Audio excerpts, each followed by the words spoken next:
Les amis, salut à tous, c'est Pegasus et j'espère que vous allez bien. Très heureux de vous retrouver aujourd'hui dans cette nouvelle vidéo où nous allons parler d'un manga qui s'appelle Gachi-Akuta et qui est vraiment incroyable, magnifique et original. C'est un manga dont je vous ai déjà parlé plein de fois les amis, et plein de fois aussi je vous ai dit que j'allais faire une vidéo exclusive sur ce manga tout simplement parce que je l'ai grave kiffé. Gachi-Akuta est un manga de Kei Urana, assisté de Hideyoshi Hando, prépublié dans le Weekly Shonen Magazine de Kodansha depuis février 2022. Gachi-Akuta est le premier vrai manga de l'autrice qui travaillait auparavant comme assistante de Atsushi Okubo, auteur de Soul Eater et Fire Force. D'ailleurs, le style graphique se ressemble beaucoup. Chez nous, Gachi-Akuta est disponible aux éditions Pika depuis 2023. Et croyez-moi les amis que Gachi-Akuta est vraiment un de mes coups de cœur de l'année 2023. Gachi-Akuta est un manga sombre, sale peut-on dire, cruel qui sent bon l'univers dystopique, avec des décors post-apocalyptiques. Je fais des rimes en hic, j'adore, où la décharge en fait, où c'est des décharges, des ordures, etc. Ça devient un terrain de jeu dangereux. On a un monde rongé par des miasmes toxiques dans lequel on a un héros qui lui est juste guidé par la colère et la vengeance. Notre héros s'appelle Rudo et dans sa quête il sera accompagné par des personnages tous plus charismatiques les uns que les autres. Et personnellement j'ai un petit coup de cœur pour le personnage de Zanka et aussi de Enjin.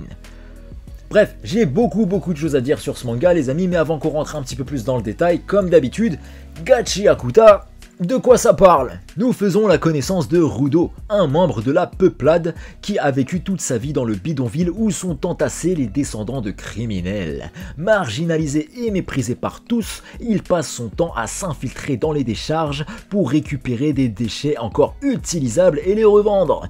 Mais un jour, il est accusé à tort du meurtre de son père adoptif, Recto, et est jeté dans l'abîme où sont envoyées toutes les ordures de la société. Plongé de force dans ce monde cruel et terrifiant, Rudo jure de se venger de tous ceux qui l'ont condamné sans l'ombre d'un remords. Il fut sauvé de cette décharge hostile par Enjin, un nettoyeur qui s'occupe entre autres d'exterminer les composites. Les composites, eux, sont des amas d'ordures qui ont fini par obtenir une pensée et se sont transformés en créatures monstrueuses.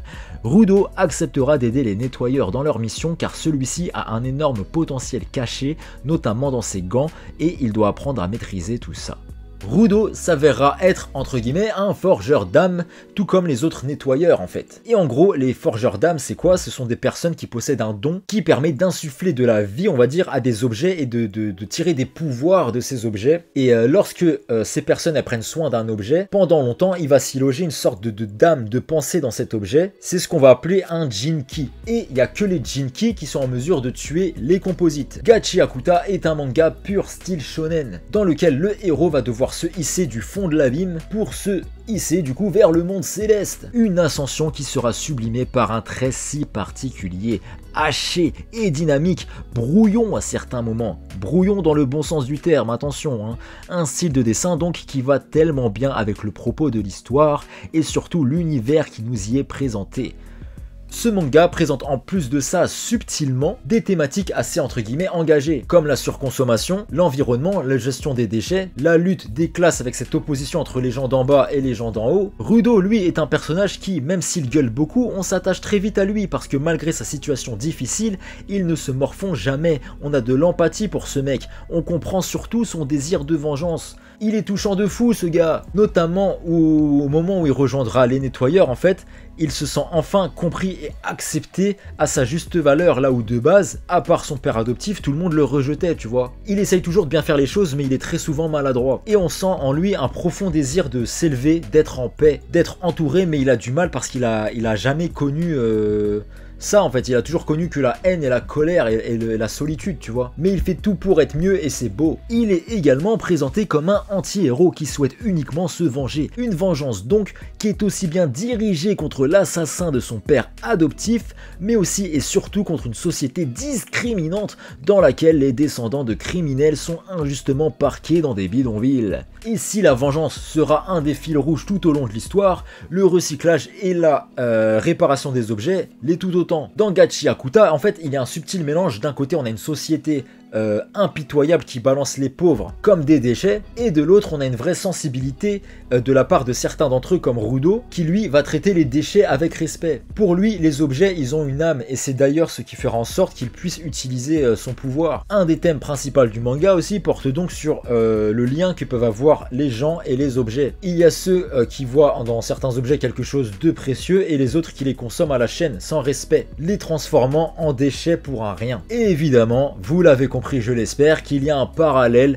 entre le traitement des humains et celui des objets dans cet univers, avec notre héros et les habitants de la décharge par exemple. Enfin bref les amis, les dessins quand même, revenons un peu dessus, je me permets, parce que le style graphique est vraiment particulier, mais tellement stylé. Cela propose un style très énervé, totalement donc en phase avec le tempérament de Rudo, qui participe déjà au ton du récit de l'œuvre.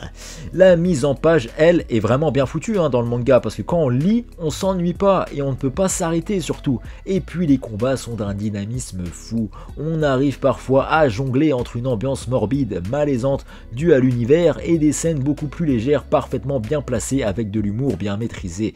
Il y a des moments quand même, on se tape des très grosses barres. Oui, Gachi Hakuta est donc vraiment un très gros coup de cœur pour moi. On prend du plaisir à suivre notre héros et les autres personnages dans leur quête, sans oublier bien sûr tous les mystères qui planent autour de notre héros, notamment surtout aussi autour des gants de Rudo qui semblent très particuliers, et surtout pourquoi Recto, donc le père adoptif de Rudo, il a été assassiné, et pourquoi Rudo est recherché à ce point dans les abysses, etc.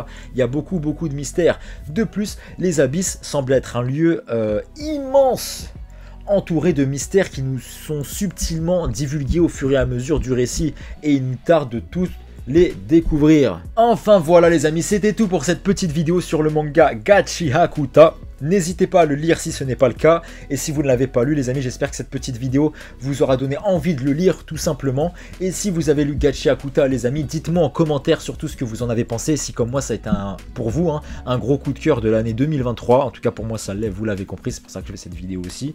Et voilà, enfin bref les amis, merci beaucoup d'avoir regardé cette vidéo.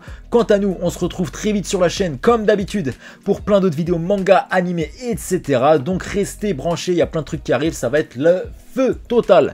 Bref, les amis, vous l'avez compris, on se retrouve très vite. D'ici là, surtout, prenez soin de vous. Je vous embrasse. À bientôt. Salut!